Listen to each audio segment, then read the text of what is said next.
자, 공부하는 순서 다시 한번 짚어볼게요. 목차 쭉 보고 그 다음에 그 내용을 읽으면서 그 다음에 용어, 단어 하나하나 이해하면서 그 개념들을 파악합니다. 그리고 그것들을 암기하기 시작해요. 때로는 수학식과 공식이 나오면 성질 정의가 나오면 외워야 하고요. 수학은 암기다라고 하는 것은 이거고요. 수학은 이해다라고 하는 것은 이겁니다. 안녕하세요. 어서오세요. 블랙보드에 오신 여러분들 모두 환영합니다. 오늘 수학 공부 어떻게 하는지 수학 공부법에 대해서 얘기를 해보고자 합니다. 많은 학생들이 책상에 딱 앉아서 이제 나도 열심히 공부를 해야지 라고 생각을 하는데 막막합니다. 일일이 하나씩 다 하려니 해야 될 분량이 너무 많고 그 다음에 열심히 막 무조건 하다가 보니까는 아이고 이거 혼자 해서는 언제 끝날지 모르겠어요. 그 다음에 내가 하는 게 이게 맞나? 개념을 잡으면 유형을 먼저 풀어야 될 것 같고 문제집을 풀다 보면 모르는 게 너무 많아서 다시 개념서를 봐야 할 것 같고 막상 다 끝냈다고 했는데 아이고 모르는 게 너무 많아.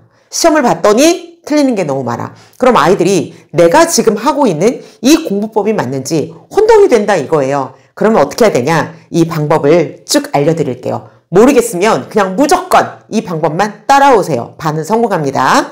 수학 공부 순서 이렇게 메모를 했습니다. 첫 번째 목차라고 나와 있는데 이 목차가 뭐냐면 그 단원에서 배워야 하는 것들 순서를 조금 파악을 해보자는 거예요. 어떻게 보면 이 단원에서 전체적인 것을 담고 있는 것의 포인트 단어라고 할 수 있거든요. 핵심 집약이라고 볼 수가 있어요. 그래서 이 흐름을 먼저 파악하고 아 내가 여기에 대해서는 이걸 배우겠구나. 이 목차를 분명히 보셔야 합니다. 우리 처음에 인덱스, 차례 이렇게 해서 쭉 나와 있죠. 그래서 전체적인 것을 파악하고 위에서 세부적인 것들을 순서대로 내려나가야 내가 얼마를 했구나, 앞으로 무엇을 해야 되는구나, 얼마만큼 남았구나, 이게 파악 가능하거든요. 그래서 일단 구성을 조금 보는 차원에서 목차를 반드시 아셔야 되고 그 다음에 두 번째는 이해해야 합니다. 여기부터 본격적인 공부라고 생각을 할 수 있는데 여기서 이해는 뭘 해야 되냐면 일단 읽기 해야겠죠. 읽기를 하고 그 다음에 수학 개념, 수학 용어가 아니라 이것을 설명하고 있는 우리 일상의 용어들도 모르는 게 있다면 찾아서 일단 그 글을 읽는 데에 매끄럽게 진행될 수 있도록 방해하는 게 없도록 우리는 이것을 다 찾아야 됩니다. 그래서 수학 개념, 용어 설명 이런 거 마찬가지죠. 그 다음에 단어 이것을 보고 모르는 게 없을 때까지 다 찾아서 완벽하게 그 개념서를 이해하셔야 돼요. 그 다음에 암기해야 됩니다. 여기서는 뭘 암기해요? 일단 수학 개념 알아야 돼요. 수학 개념 그 다음에 용어 이거 암기하셔야 됩니다. 이해했다면 반드시 암기를 해야 되고 그 다음에 때에 따라서는 공식이라든가 성질이라든가 이런 게 나오는데 분명히 문제 풀기 전에 이거 다 암기한 상태로 문제를 풀어야 됩니다. 이해되셨죠? 네 번째 단계가 문제 풀기인데 이 세 번째 단계가 확실하게 되어 있지 않은 상태에서 문제를 풀게 되면 어떻게 되냐면 이거 푸는데 공식을 몰라. 그럼 앞에 다시 찾아보고 다시 와요. 이걸 보는데 또 몰라. 아, 소금물 농도 공식이 뭐였지? 막 이렇게 되는 거야. 아, 이거 정의가 뭐였지? 직각삼각형 피타고라스 정의 뭐였지? 다시 앞에 보고 와서 반짝 보고 다시 푸는 것 의미 없어요. 문제, 개념서, 유형서 문제 전부 다 풀어주시고 일단 문제 풀기가 전부 되었다면 여기서 맞은 것과 틀린 게 있겠죠. 그러면 틀린 거를 어떻게 해야 돼요? 오답 노트를 하고 우리가 개념을 다시 찾아보고 내가 부족한 게 무엇인지 체크하고 해야 되겠죠. 그 과정까지가 문제 풀기예요. 그 과정까지가. 그러면 확인이라는 건 뭐냐면 내가 어느 정도 공부를 마쳤습니다. 여기까지가 기본 문제의 개념, 유형 다 마친 상태예요. 그 다음에 이 확인은 백지 테스트 같은 것 다 단원을 끝내놓고 내가 이것을 제대로 알고 있는지 꺼내보는 작업을 해야 됩니다. 그래서 이 확인은 아웃풋, 내가 그동안에 인풋을 했다면 내가 어떻게 끄집어낼 수 있느냐. 그 다음에 여기서 틀렸던 문제 같은 경우 오답 노트 한 것을 내가 이제는 설명할 수 있느냐. 그래서 반드시 아웃풋 확인하셔야 됩니다. 어느 정도까지 설명할 수 있느냐. 제3자에게 설명하기가 가능하냐? 서술형으로 풀이를 모두 쓸 수 있느냐? 요 정도까지. 막상 입으로 딱 얘기하라 그러면 애들이 이 수학 용어와 개념을 모르면 정확하게 설명을 못합니다. 이해되셨나요? 단항식과 다항식을 곱할 때 그러면 EX와 EX 플러스 1을 곱할 때 이렇게 돼요. 그래서 우리가 정확한 설명을 하기 위해서는 여기 있는 수학 용어 쓰여진 것 왜 그렇게 돼? 아, 분배 법칙에 의해서 이렇게 돼. 이렇게 술술 나오게끔 하기 위해서는 얘를 정확하게 알아야 되고 얘를 통해서 말하기를 통해서 그 다음에 풀이 과정을 쓰는 거를 통해서 확인할 수 있다 이것입니다. 그리고 여기에 백지 테스트 들어가면 좋겠죠? 백지 테스트가 뭐냐고 하는데 종이 한 장 쫙 꺼내놓고 목차 적고 거기에 있는 핵심 용어 쫙 적고 그게 뭔지 쭉쭉쭉쭉 쓰는 거예요. 그 다음에 거기에 나온 기본 공식이 뭔지 성질이 뭔지 쭉쭉쭉쭉 쓰는 거예요. 그래서 한 단원을 내가 종이 한 장에 핵심적으로 요약해서 빠진 것이 있는지 없는지 비교해 보면서 내 스스로가 체크할 수 있는 것입니다. 자, 마지막 6번째 점검이에요. 실상은 여기까지 하면은 한 단원이 끝났다. 뭐 한 권이 끝났다. 이렇게 얘기할 수가 있거든요. 그러면 여기까지 한 다음에 이 점검은 뭐냐 하면 우리가 어때요? 인간이 자꾸 잊어버리죠. 깜빡깜빡 하잖아요. 그러면 틀렸던 것, 오답 노트 한 것 내가 설명을 제대로 했었는데 계속 잘할 수 있나 확인하는 작업. 시간이 지나서 일주일 지났어. 시험 직전이야. 그러면 내가 못했던 것 위주로 다시 한번 점검하셔야 됩니다. 그래서 백지 테스트 본 것도 차곡차곡 모아서 가지고 있어야 되고 오답 노트 한 것도 내가 전부 가지고 있어야 돼요. 그래서 이 점검할 때에는 내가 아는 것도 확인하는 게 좋지만 핵심은 뭐냐? 몰랐다가 고친 것, 그 다음에 알게 된 것, 오답 노트 한 것, 답답 노트 한 것 이런 것이 주기적으로 체크가 돼야 된다. 요거를 말씀을 드립니다. 자, 공부하는 순서 다시 한번 짚어볼게요. 책을 딱 보면 1단원이야. 그러면 목차 쭉 보고 그 다음에 그 내용을 읽으면서 그 다음에 용어, 단어 하나하나 이해하면서 그 개념들을 파악합니다. 그리고 그것들을 암기하기 시작해요. 때로는 수학식과 공식이 나오면 성질 정의가 나오면 외워야 하고요. 수학은 암기다라고 하는 것은 이거고요. 수학은 이해다라고 하는 것은 이겁니다. 그래서 이해를 동반한 암기 해결됐고 문제, 개념서, 유형서 풀고 틀린 거 체크하고 오답 노트까지. 그 다음 내가 단원이 끝났으면 내가 이 못했던 것을 제대로 설명할 수 있느냐 확인하시고 점검하시고 백지 테스트를 통해서 항상 인풋을 아웃풋으로 확인하는 작업. 아웃풋 확인하고 테스트하는 게 시험이잖아요. 그 시험을 잘 보는 건 얘를 확인을 많이 하면 잘 보게 됩니다. 그 다음에 마지막 시간이 지났을 때 내가 소중하게 얻은 것을 아직 기억하고 있는지 또 잊어버렸는지 체크하는 과정을 점검이라고 할 수 있습니다. 자, 얘가 이제 방법인 줄 알겠어. 그런데 이것을 더 효과 좋게 할 수 있는 최고의 방법이 있습니다. 뭐냐고요? 이렇게 하면 된다면서요. 이렇게 하면 되는데 이것을 더욱더 배가시켜서 할 수 있는 0번이 있습니다. 가장 먼저 무엇을 해야 하냐면 여기에 0번이라고 할게요. 0번. 뭐냐고요? 핸드폰 끄기. 핸드폰을 끈 상태에서 책상에 앉아서 이걸 해야 돼요. PC 끈 상태에서 전자기기를 끈 상태에서 이것들을 쭉 수행을 해주시면 즉 내가 공부한 것들을 완성할 때까지 방해하는 요인이 절대 없어야 돼요. 시계만 본다고요? 아유 꺼요. 음악을 듣는다고요? 아유 말 같지도 않은 소리 하지 마세요. 음악 들으면서 공부하는 거 잘 돼요 잘 돼요 그러는데 억지 부리는 거예요. 뇌 과학자들이 실험을 통해서 일단 공부할 때 뭔가를 두 가지 병행하는 것은 효율을 떨어뜨린다라고 이미 입증된 사례와 연구가 수두룩합니다. 그거 뻥치는 거예요. 자기 착각 속에 빠져 있는 거예요. 일단 조용한 환경 속에서 목차를 쭉 공부해서 점검하는 것까지 핸드폰을 끈 상태에서 하시면 효율이 배가 된다. 이렇게 아시면 될 것 같아요. 핸드폰을 끄면은 배가가 된다고 했어요. 그런데 그 배가 된 능력에 또 추가할 것이 있어요. 뭘 자꾸 추가하냐 그럴 수 있는데 이 공부를 어떻게 해야 되냐 이거예요.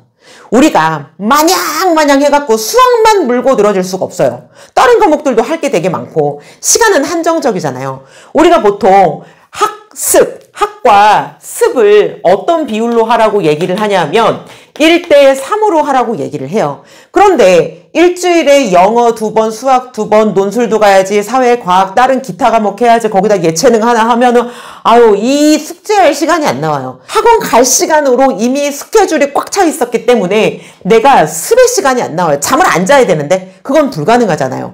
그러면 우리는 이것을 어떻게 효율적으로 할 수 있느냐 이거예요. 자, 여기서 중요한 거 하나. 이거를 꾸준히 해야 되는 건 맞는데 꾸준히 어떻게 해야 돼요? 빨리 꾸준히 해야 돼요.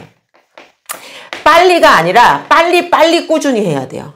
그래서 한 번만 하고 놓쳐버리면 1단원만 하고 2단원은 못해요. 그래서 꾸준히 해야 되는데 얘를 기가 막히게 빠른 시간 내에 해야 돼요. 그럼 빨리빨리 꾸준히 할 수 있는 비결은 뭐냐? 시간은 한정적인데 이렇게 할 수 있는 건 뭐냐? 뭐예요? 몰입입니다. 집중입니다. 집착입니다. 그 다음에 약간의 강박이 있어야 됩니다. 무슨 얘기냐고요? 우리가 시간 대비 효율을 높이는 것 중에 집중하는 것만큼 효과적인 건 없어요. 그죠? 핸드폰 끄기. 왜요? 이거 높여주려고 하는 거잖아요. 방해 요소, 신경 쓰는 요소를 차단하려고. 그러면 우리가 이 몰입과 집중을 통해서 얘를 효과적으로 끌어올릴 수 있고 빨리빨리 할 수 있는데 집착은 무엇이냐? 내가 이 공부를 하는데 이왕이면 얘를 몇 바퀴를 돌 거예요. 한 번에 쫙 끝내려면 약간 집착과 강박을 가지고 뭐 해야 돼요? 아, 내가 이것은 한 번에 끝내야 되겠어. 약간 답이 나올 때까지 끈질기게 얘를 들러붙는 그런 습성이 있어야 돼요. 문제도 답이 나올 때까지 집요하게 생각해 보려고 하는 의지. 몰랐던 것을 내가 집중적으로 내가 얘를 공부하겠다라는 의지. 약한 신경증이라고 할 정도의 집착과 강박이 있어야 됩니다. 내가 이것을 하지 않고서는 배길 수 없다라고 하는. 그래서 일단 요것들을 가지고 공부를 하게 되면 빨리빨리 꾸준히 할 수 있는데 도움을 줍니다. 왜요? 이거 느슨히 해갖고서는 짧은 시간 안에 효과가 안 나요. 요거 꼭 알아주시고, 그 다음에 자기주도 학습을 할 때에도 제가 말씀을 드렸는데 플래너에다가 오늘 공부해야 될 양, 분명히 계획을 세우는 것은 계획을 세우지 않는 것보다 공부하는 데에 실질적인 도움을 주고 아이들이 순서를 정해서 안정감 있게 그 다음에 체크하면서 공부할 수 있는 게 맞아요. 그런데 오늘 핵심 중에서 이 부분이 또 중요한데 계획을 세워서 계획을 줄줄줄줄이 플래너 다이어리에다가 적기보다는 무엇을 적는 게 중요하냐면 내가 오늘 이루어낸 것을 적으세요. 뭐라고요? 계획을 적는 것도 좋지만 계획을 적는 것보다 더 신중하고 내가 매일매일 체크해야 될 거는 뭐다? 내가 하루 종일 하루 동안 이루어낸 거. 성과죠, 성과. 그래서 성과를 적으세요. 이것을 체크하세요. 맨날 계획만 세우면 뭐해? 이뤄낸 열매가 중요하지. 그래서 계획 세우고 안 되면은 또 계획 세워. 안 되면은 또 계획 세워. 그러면은 계획만 세우다 끝나요. 열매가 없어. 이해가 되죠? 빈 택시 같은 인생이라고 얘기를 해요. 얘기를 해봐요. 어차피 손님이 있으나 없으나 택시는 어때요? 다니면 다닐수록 연료비가 들어요. 시간이 지나가요. 운전해서 힘들어요. 근데 손님을 안 태우면 나한테는 수익이 없어요. 그러니까 내가 손님을 태워서 뭔가를 얻어야 되는데 생산적이어야 되는데 맨날 투자만 하고 계획만 세우고 어때요? 하루 종일 뺑뺑뺑뺑 돌아다녔는데 수입이 없어. 그래서 빈 택시같이 우리가 인생을 살면 안 되잖아요. 그래서 계획을 하는 것보다 내가 하루 동안에 이루어낸 것, 내가 얻어낸 성과, 내가 해낸 것, 그것을 체크하세요. 그것이 많아야, 열매가 많아야 그래야지 얘를 효과적으로 할 수 있는 거라고요. 많은 아이들이 목표를 세우면 목표가 결정이 되면 그러면 무섭게 공부합니다. 우리 매스컴에 나오죠. 갑자기 얘가 놀다가 반전에 딱 일으켜서 막 애가 밤을 새서 공부하고 그 다음에 엄마들 아빠들 깜짝 놀라게 하고 성적이 급상승하고 1등하고 막 좋은 대학교 가고 주변에서 깜짝 놀라고 막 이런 애들 있잖아요. 그런 애들은 이거예요. 근데 목표를 세우기 위해서 그 전에 뭐가 들어가냐면은 어떠한 사건이나 아니면은 아이가 뭔가를 확 바꾸게 되는 계기가 있습니다. 우리가 이것들을 좀 빨리 일어나면 좋겠는데 언제 일어날지 모르지만 아이한테서 이것이 오는 시기가 있어요. 다 그런 건 아니에요. 몇몇은 고3 때까지 오지 않는 경우도 있습니다. 참 안타까운데 제가 수업을 해보니까 어느 날 아이가 이게 딱 건드려져서 나 이거 하고 싶어. 나 이거 되고 싶어. 내가 이걸 해보니 되네. 공부가 이해가 돼. 알아졌어. 막 이럴 때에 그 불꽃이 파바박 튀기면서 이렇게 완만하게 오르던 성적 그래프가 공부의 의욕도가 이렇게 올라가는 시기가 있어요. 그러면 이 터닝 포인트 얘가 뭐냐면 이게 어떤 사건과 계기가 있습니다. 마음을 움직였다라는 얘기예요. 그러면서 아이들이 난 이렇게 해야겠어. 목표가 세워지기 시작하면 이 무섭게가 어떻게 되냐면 밤을 새워서 공부하게 되고 자지 말라 그래도 졸리면 세수하고 와서 공부하고 앉아서 공부하다가 서서 공부하게 되고 이래서 아이가 집중을 하게 되고 이해가 됐죠? 공부하는 방법을 찾아보고 그대로 실천하려고 하고 굉장한 행동의 변화를 가져오게 됩니다. 행동의 변화가 뭐를 가져와요? 습관을 불러오고요. 습관의 변화가 결국은요. 성적의 결과, 우리가 대학 입시, 성적 점수, 결과의 변화 이런 것들을 입증해내게 돼요. 그래서 아이들이 결국은 이게 결과로 나타나게 되면 얘가 어떻게 돼요? 또 다른 에너지가 돼요. 그래서 얘를 반복할 수 있는 새로운 에너지가 되어서 얘가 지속적이게 됩니다. 그 다음에 발전으로 나타납니다.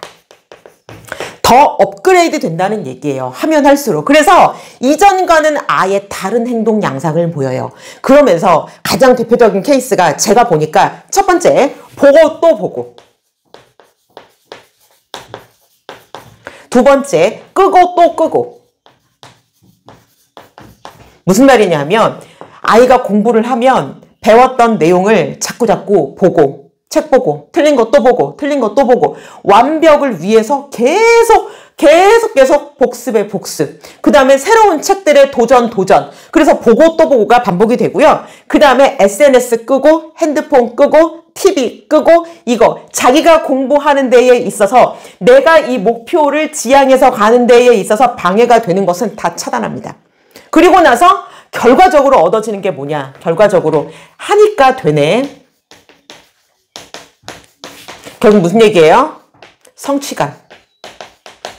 내가 이것을 해냈다라는 거예요. 그 다음에 뭐든지 할 수 있을 것 같은 도전의식. 그죠? 그 다음에 자신감. 이런 것들이 얻어져요. 오늘 수학 공부 순서와 함께 우리 목표가 있을 때 아이들이 어떻게 변화하는지 이것들을 잠깐 말씀을 드렸는데요. 우리 아이들이 꼭 변화가 있었으면 좋겠어요. 이미 잘 하고 있는 아이들도 있는데 제가 볼 때에 정말 골칫덩이, 엄마들 울고불고 난리쳤던 그런 아이들이 정말로 시키는 대로 잘 순종해서 하고 이런 결과로 얘가 터닝포인트가 딱 생겨갖고 치고 올라가서 뭐든지 다 만점 맞아버리는 그런 사례들도 많이 있었거든요. 그래서 우리 가정에도 이러한 일이 동일하게 일어나기를 원하고 이번 시험 잘 준비해서 기말고사도 그 다음에 그 다음 시험에도 효과 있게 좋은 성적으로 나타나기를 바랍니다. 오늘은 여기까지고요. 다음 영상은 더 좋은 내용으로 찾아뵙도록 하겠습니다. 고맙습니다.